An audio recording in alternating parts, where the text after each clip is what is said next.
It's your boy Lamar Space, and I'm back. I'm feeling better. Last week I was a little bit under the weather, but now I'm above the weather. So let's get right into it, not waste no time. The rise and fall, or the fall and rise of Kanye West. We've seen everybody from Gap, Balenciaga, to his talent agency, to Vogue, now Adidas. People signed to the Donda Sports Agency have all cut ties with Kanye West due to his anti-Semitic comments. Now, while his comments were very insensitive, not smart to make, and he probably should have had a better choice of words, or probably should have just said something completely different and left people's race, creed, and religion out of it, it is kind of hard to see everything that Kanye has built up being swept under him. We are literally witnessing Kanye's legacy somewhat in shambles. Now, I won't be one of those people that will go as far as to say, oh, he's doing some genius type shit right now. He's making chess moves. He's been wanting to get away from these companies that have been doing nothing but stealing from him and biting off his ideas, this, that, and third, and just using him for clout and his presence. Now, while that may be indeed true, think about the whole thing in its entirety.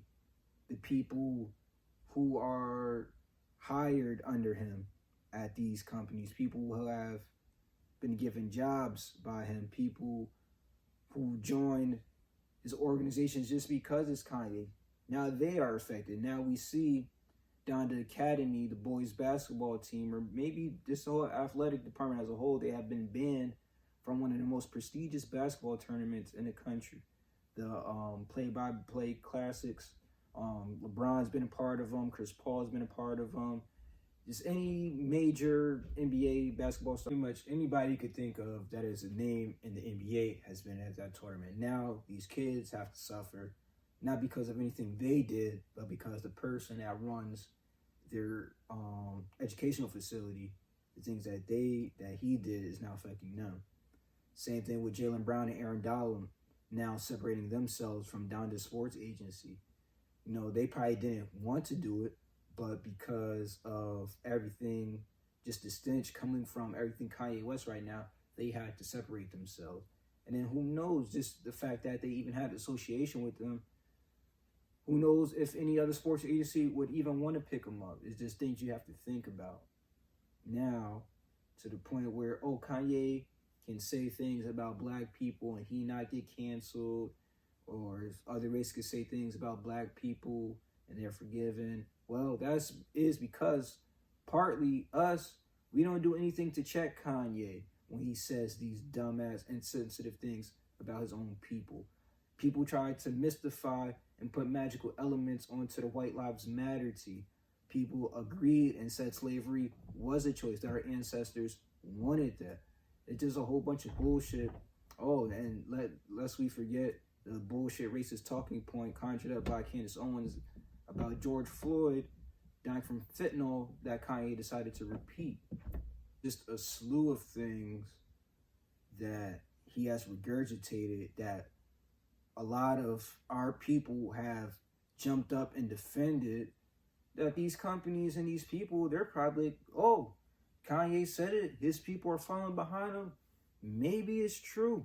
That's why I've always said the shit that he says, particularly about us, is very dangerous, because people look at him as the spokesperson for our community, which he is not.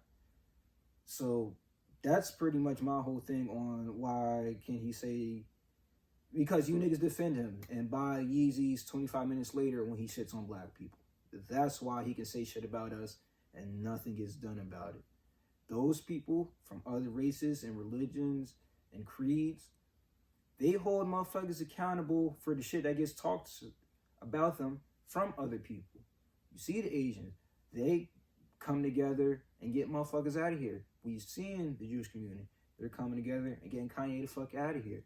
In other instances, we see these groups come together to get people that are offensive the fuck out of here because they have camaraderie, they have unity within their communities. I hate to even speak on this, but we need a little bit more of that within our own community. We need to be able to check people when they say stupid shit like slavery is a choice. We need to nip it in the bud. We need to maybe not stop supporting them forever, but give them a little pow. Let them know they can't do things like that. And it hurts us because we support you. We stand behind you, behind all this shit. And then here you come and spit in our face. And then now nobody gives a fuck. So that's my whole thing on that. I'm not going to be a so-called financial expert, a business expert, and say that everything that Kanye is doing is so he could start anew. We don't know how this is really affecting him. We see him in these interviews. He's still smiling and all this and that, but we don't really know what's affecting him mentally as all this is going on. I'm not going to act like I be around Kanye West and say these are some of the best and smartest business decisions he's ever made because he gets to do it on his own now. Shit might be even more difficult because who's running this country? People, it's all about money. Let me gather my words here. It's all about money. Whoever is willing to take payments, buyouts, whatever, that's who the higher-ups are going to go for. So if people are seeing Kanye and saying, oh, you want to lose money fucking with him, you get money fucking with us because we not fucking with him, who do you think they're going to side with? They're going to side with the people who have money. Yes, Kanye has money, but apparently due to Adidas separating themselves, that his billionaire status is no more. So it's like, what is real, what is not, who's really rich, who really has the resources, we don't know. We know Kanye, he's trying to build his own ecosystem. He's trying to get it approved by the government now. Who knows if they're going to approve it? That's what I'm saying. Like, yeah, freedom of speech is there. It still exists. It very much exists. Kanye hasn't been arrested for the things he has said. But you got to take the repercussions that come with the shit that you say. And while it's scary seeing what's going on, all one can really hope is like, damn, like, man, we wish he didn't say that shit. Or we wish he would have went about things a little smarter. That's all we can say now. But my whole thing is, when he shits on us, we definitely need to get at him because of that. I'll still hope at least George Floyd's family still gets what they deserve from Kanye because his comments still nasty to this day. Something I didn't touch on, you can't always defend your friends. We see Nori, he smelled the shit and he ran right to it. Then he went on his own apology tour, asking for forgiveness. My whole thing with that, Nori, he does such a great job with Drink Champs and everything else. He has all these great and wonderful guests putting on these legendary episodes, giving them their flowers. Sometimes, no matter how much you love a person, you just got to know when to love them from a distance and stay away from them. You can't always want to defend your friends because it can affect you too. Now I'm seeing Nori with the Tremendez t-shirts, the parody Tremaine Emory t-shirts. He was siding with Kanye. He was pretty much praising the interview before he got backlash. Now we see that he's trying to separate himself a little bit. He still loves Kanye. I believe Nori's apology was genuine. It's just sometimes you have to say, fuck all the stats, fuck all the views. Yeah, this is my friend, but he's bugging out right now. I have to let him figure it out. And hopefully, Kanye does figure it out. Hopefully, there can be some reconciliation from this. Hopefully, things get better with him. Hopefully, his mental gets better. His financials aren't completely squandered.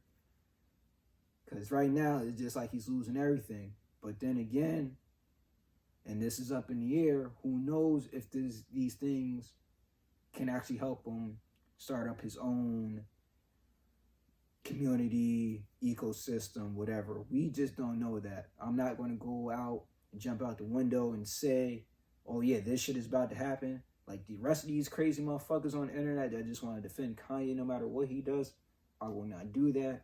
We're just going to have to see. Brittney Griner's appeal has been denied, which means, unfortunately, that she will have to serve her 9 years in Russian prison. Now, this thing, it just seems like it gets worse, it gets sadder every time there's a new update. There have also been reports that she's not even interested in playing basketball right now.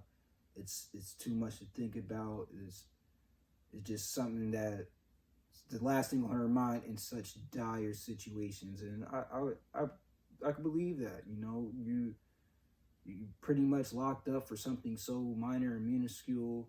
It's not like weed is completely illegal out there. It's just the Russian government is really trying to make an example out of Americans right now. Our government is even telling us to stay out of Russia right now. Do not travel over there. Then, on the other side of that coin, you have other athletes who are getting big paydays to play sports in Russia. So it's really a confusing situation right now. I know the U.S. is hoping for a prisoner swap. Russia, you know, they're still adamant about getting their merchant of death. We're trying to get Brittney back. I believe there's a teacher over there we're trying to get a hold of as well. And is hopefully these negotiations can follow through, because right now it's pretty much political pettiness. Now, I mean, one of you Americans come over here and fuck up, we're just gonna lock you up damn near half your life, forever, whatever. But as long as y'all know not to come over here fucking around, we gonna violate y'all. That's pretty much what Russia is saying. I do hope Brittney is in good spirits. I hope that eventually she could come around and at least do something where her mind is at ease, if that's even possible in those conditions that she's in right now. Stephen Curry gave her a shout out opening night. People are still rooting for her, still hoping that we see her back in the States and free. You know what I mean? Free Brittney Griner, man. Shit's fucked. The NBA season has been back for a couple days now, but for some of us, the season is off to a rough start. The Lakers, we 3-0 right now. Westbrook, he's playing iffy. He don't want to run the second unit. He's about to sit out tonight. AD can't shoot for shit. Whole Lakers, it's just all looking terrible, man. They say that we are now, this season's Lakers is one of the worst three-point shooting teams in NBA history. I think the worst shooting team in NBA history.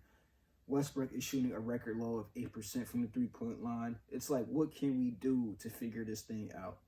Now, as much as I have been rooting for Westbrook, it's looking like he just doesn't fit within this Lakers system.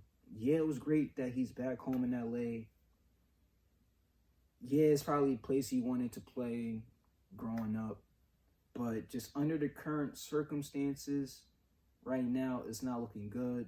You know, we're hearing trade scenarios for the Pacers, Miles Turner and Buddy Hield. Those two for some unprotected first-round draft picks that we have, and Westbrook. I say, hey, man, we are a championship franchise. Whatever the Lakers need to do to get back to championship prominence, they need to do it and make it happen immediately. Whether that's trading Westbrook, now I'm hearing they might have, just to make it more realistic, you might even have to trade AD. You might have to offload just a couple pieces that weren't necessarily in discussions before, just so things can actually make sense in LA. Now, I think as far as AD and LeBron, I think those two, they're solid right now. They're balling. While AD can't shoot, he's putting up AD numbers. Bron, he's putting up LeBron numbers. Lonnie Walker, he's stepping up. It's the rest of the squad that's just like, yo, we need shooters right now. We need people that can pull up and let off from that three-point line. And I think the only way you can do that is if you offload some pieces. I can see Westbrook in Indiana. I can see Westbrook on any team right now but the Lakers, just simply because it's not working out for him. I want the best for Westbrook. I want the best for the Lakers organization. And I want to see them in actual NBA championship finals environment. Yeah, the bubble was cool. We got our 17th, but I actually wanted to witness it like how we witnessed the Warriors winning their championships and things of that nature. So hopefully the Lakers can figure it out. Other than that, NBA season has been great. I've been excited to watch every game. I got NBA League Pass now thanks to 2K. Lakers play tonight, play the Nuggets, so hopefully we can pull off a W, man, because it's sad, man. I'm desperate here. We need a win.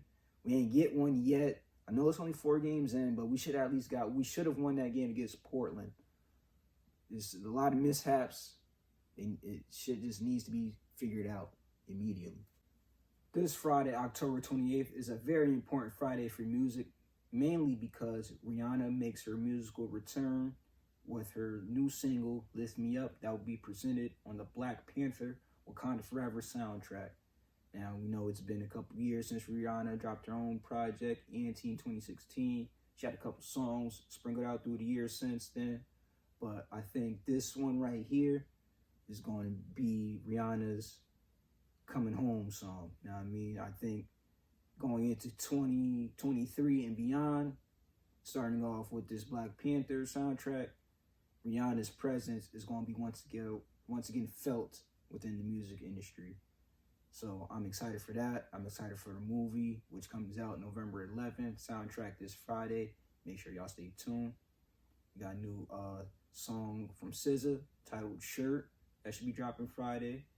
And we also got new music from Kodak Black, Duke Deuce, Westside Gun, Smino, Burner, Levy, Division, Lancey Fox, Drake and 21 Savage, NBA Youngboy or Never Broke Again as the collective. They're dropping something this Friday. We know NBA Youngboy just signed to Motown. So I think for the fourth quarter, music is looking very good. And speaking of music that's taken to the local scene, for my man Lance Shapiro, I just want to give him a round of applause for his project, The Things You Look At Change. Phenomenal, 5 stars across the board.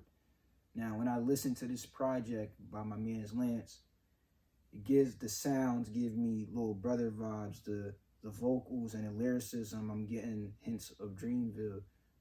But it's just so unique in its own right. It don't even really sound like anything I ever heard before. It just puts you in a vibe where it might remind you of these certain artists and groups. But this man right here, he's in his own lane. It's very different as far as content from his last projects. From what I listened to in his last projects, you could sense a bit of pain in the music. While with The Things You Look At Change, things are changing. Things you see, they're becoming brighter. This album is vibrant. It gives me a great energy feeling. It makes me want to get up and frolic in a field somewhere. It's just an overall good feeling album. You got Griffin Moonstone on there. TC Stay Up is on the album. Mike Sohn is on the album. I just think everybody needs to go take the time, whether it's YouTube, Apple Music, SoundCloud, Spotify, look up Lance Shapiro, Things You Look At Change. And I love what he did by calling the project not even a mixtape, an EP, LP, none of that. He titled it a score. Scores usually for like movies, plays, performances, things like that. And like as I was saying, when I listen to this project, it's like I can envision myself in the settings that he's creating for the listener. Like in his video with TC Stay Up, I could see myself in the field running around trying to find my way through the wilderness. I could see those things when he speaks on these love stories about this girl trying to get her to, how to try to get them to find some common ground. I can imagine those things. I can relate. This is an overall relatable album. It's great. Like I said, 5 stars across the board. The Things You Look At Change by Lance Shapiro on all platforms now. New York State Supreme Court has ruled to reinstate all unvaccinated employees. They're ordering back pay and has said that the government of New York has acted arbitrary And pretty much y'all panicked. Kyrie was right, man. Getting vaccine does not prevent the contraction or the spread of said disease. So pretty much while they was telling people you can't work, you can't go to events, you can't continue your livelihood, you can't feed your family unless you have this vaccine, it was all bullshit. Kyrie Irving, he was correct. Everybody that stood 10 toes down, y'all got to give a round of applause and salute. I am one of those people, still unvaccinated. I'm not saying don't get the vaccine, but last year, around the time when the vaccines was rolling out and people were just rushing to go get it, now they pretty much saying like, you know, maybe we was a little too hasty. We should have just waited things out. We shouldn't have ruined people's lives because even we didn't know. The doctors, I'm speaking as them, even they didn't know that the vaccine pretty much is like any other vaccine. It doesn't prevent, it doesn't cure, it just alleviates some of the stress and pain you might feel if you were to contract one of these, a disease. You know what I mean? So, like I said, man, before you just go out and get something done, before you go out and do something because your government told you to do it, think for yourself. Make your own decisions. Because they might come out later to be like, you was right. And we're seeing that now. Apple will apparently comply with the European Union's decision that all electronic devices should have the USB-C charging system. Now, you know, a couple months back in Europe, they said, yo, you gotta change them, gotta change all chargers. All chargers, they need to be uniform, USB-C. Now, Apple in America is following suit. Now, while Apple's president and the European Union have been going back and forth, they said it only makes sense. Now, I mean, it's to cut down the production of new chargers. It's so that people don't have to go out and get new chargers for every new device that they get and things of that nature. It's going to be less waste. So when they get a new device, it's going to be the same thing. They're not going to have to throw chargers out and things of that nature. I mean, I guess I'm all for it. You got to upgrade. You got to move with the times, you know. Apparently, the USB-C chargers, I think those are the fast chargers people be talking about. That's on a couple of the new iPhones already. No more lightning cables. So by 2024, just expect most, if not all, well, in the States, Apple, but who knows? Maybe even in America, they might even make the rule here that all electronic devices have to have one uniform USB-C charging system. We'll just have to see. Gotta wrap it up. We got some things coming. Got a Shapiro interview part 2 coming. We got more gameplay videos coming. More content on the way. And as I said on the end of my gameplay videos, let me know what y'all want to see me play. Let me know the content y'all want to see provided by Space Network Media and Lamar Spacely. It's like I said, man, I do this for the people. I do this for y'all. And I do this for me. I'm just having fun. Hopefully, we can turn this into something. This has been your boy Lamar Spacely with another episode of Report. And I'm out this bitch. Peace.